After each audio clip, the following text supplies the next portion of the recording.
Dad giving you any advice on being in the playoffs? I mean, I think he played 4 playoff games before, so. Yeah, really the biggest thing is just enjoy the moment. That's what he said, because you really don't know how many times you get this opportunity here. And so really just take it all in and just take it one pitch at a time.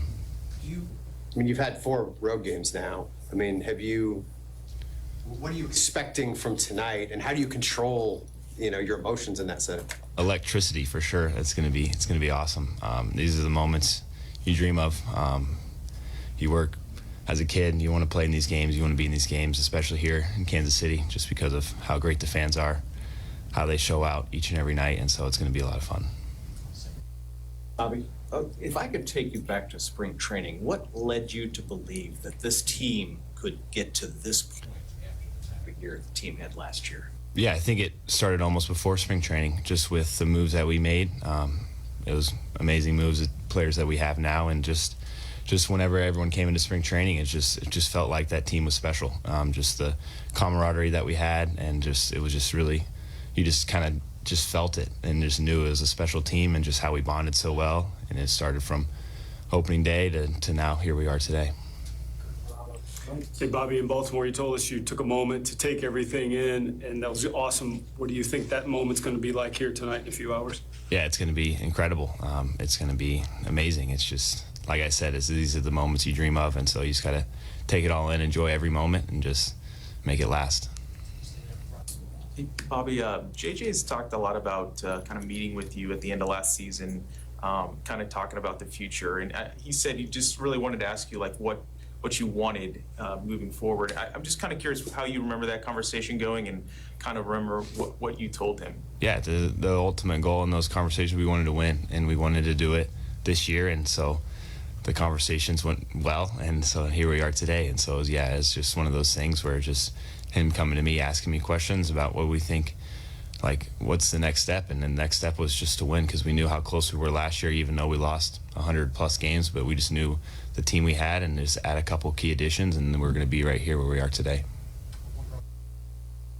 Bobby, I know things haven't gone personally as well for you in these first 2 games in New York. Has won one of them, and you're all about winning. But have you gone back and looked? What have you kind of found that maybe you weren't doing right in New York that needs to change for you here in these next few games? Yeah, no, just slow down the game. Nothing really needs to change too much. If I go back to spring training and say I'm over 10, but with the series 1-1 with the New York Yankees, I'd take that 100 times out of 100. And so just got to take things one pitch at a time, not worry about results, just worry about taking it one pitch at a time, one at bat at a time, and just try to get another win. I mean, do you go back and study the video, the pitch sequences? I mean, what do you do to kind of get right, I guess? Yeah, those past 2 games, you flush it, you move on, and then now we're here today, and I do my normal routine that I've always done. Don't try to change anything really, because we've played so many games, and just go about it my normal way. Bobby, when you're going through something like this, is it helpful to have others in the lineup kind of pick you up? Yeah, anytime that's why there's 9 guys in the lineup. You can't all just kind of put it on one person, so you go about it just the team. That's how great this team is. We just kind of always keep the line moving, and sometimes it's someone else, sometimes it's someone else, and so you just got to take things one pitch at a time, one step at a time, and just that's why this team's so special. It's because it's not always just one person, it's just the whole team. Hey, Bobby, Michael Massey told me after the first win in Baltimore how like a win like that could really bring the team together. What differences have you noticed in the clubhouse over these past 2, the Baltimore series and then this one? Has anything changed with you guys in the clubhouse? Or honestly, yeah, not really. We've been the same clubhouse pretty much since we started the season. We're enjoying our time. We're enjoying the wins. We're learning. We're improving. We're trying to get better each and every day. And so that's kind of how we go about our business. Is just, some things like we got to celebrate the wins when we can, but then also when that's over, flush it, move on, and get ready for the next day. Bobby, right here. One of those acquisitions was Seth Lugo. I'm wondering if you could talk. He's a guy who wanted to be a starting pitcher for a long time, had to come out of the bullpen.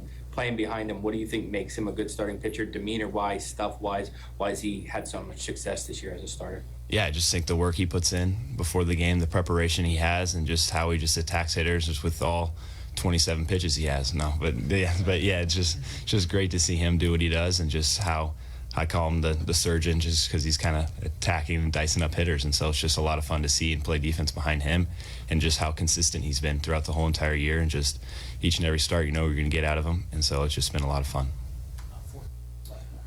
Bobby, back here, what did Salvador Perez tell you about home games at the K during the postseason? He's just when you ask him about it, he just smiles, so that's when you know it's something special. But yeah, it's just how great the fans are here. And just like I've said in the past, like I've heard it over across the street. Now we're going to hear it tonight, so I'm really excited. And for the two guys at the bottom, Garrett Hampson, Michael Garcia, their performances, they've come through in the clutch. Just what have you seen from them that makes? Yeah, it's been unbelievable. Just those two guys have just been they've put on the big stage and they're performing, and so that's what it makes this team so special. Like I said, it's just those two guys, the work they put in, and just we're just waiting for their time to come, and then here it is, and so it's been awesome. Do you remember when you first called Seth for surgery? Not really. I can't really remember. It was early in the year, just because that's when he started doing what he's been doing. Did you think of it just as you were watching him, or how did you? Well, I just kind of it just came. I think someone said it, and then I heard it, and then I was like, "All right, I'm gonna say it." So I said it. I mean, you've had a couple moments, you know, taking the air out of the stadium in Camden Yards with the game-winning RBI a couple of times, or the double play on Stanton late on Monday. Is that as satisfying to like take the air out of a stadium as it is to like hit one out here and kind of electrify the home fans? I mean, how's that compare and contrast? Yeah, I haven't done that here yet, really, within this type of stage. But yeah, it's anytime you're able to kind of help the team in any shape or form, it's always special. And every time you kind of can quiet the opposing crowd, it's pretty good. You mentioned across the street. I'm just wondering, people always talk about how great it is to win in towns like big cities like LA, New York. What have the Chiefs told you about what it's like to win here? And I know Mahomes is involved with you guys a little bit. What has he told you anything about postseason success or any relationship you have with him? Yeah, just seeing the videos in the past in 2014, 2015, just how the fans are and just how they're always in tune. They're always cheering for the team they love. And so this city is a sports town, just from all the sports and what all they're doing. And it's really special to see just how well they support their teams. And that's why I love it here. Have you talked about it all the last couple of days? Before the playoffs started, we texted a little bit. What's his message? Just keep working. This is going to be a lot of fun. You got to go enjoy this time. A couple of things kind of along that line. You guys were gone for so long. When you got back, you've only been back for like a day. Do you feel something different with the playoff fever around town? Yeah, I guess so. I haven't really been out and about, but yeah, you can definitely just tell the buzz just with on like social media, and just you can just feel it. Just coming to the stadium yesterday and just kind of looking around, and you could just definitely feel the buzz is coming. And just even from seeing videos at the Chiefs game of them cheering "Let's Go Royals" it's pretty special. Some really good numbers everywhere this year, but even better at home. What is it about Kauffman Stadium you think that suits you, where the splits are a little bit better here than on the road?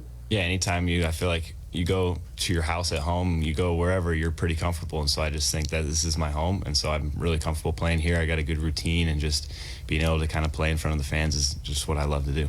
You see the ball better here? People talk about the batter's eye screen back there. Is there anything about like just seeing the ball when you're hitting it? I just think just have a good routine and just comfortable playing at Kauffman Stadium. Thank you so much. Thank you.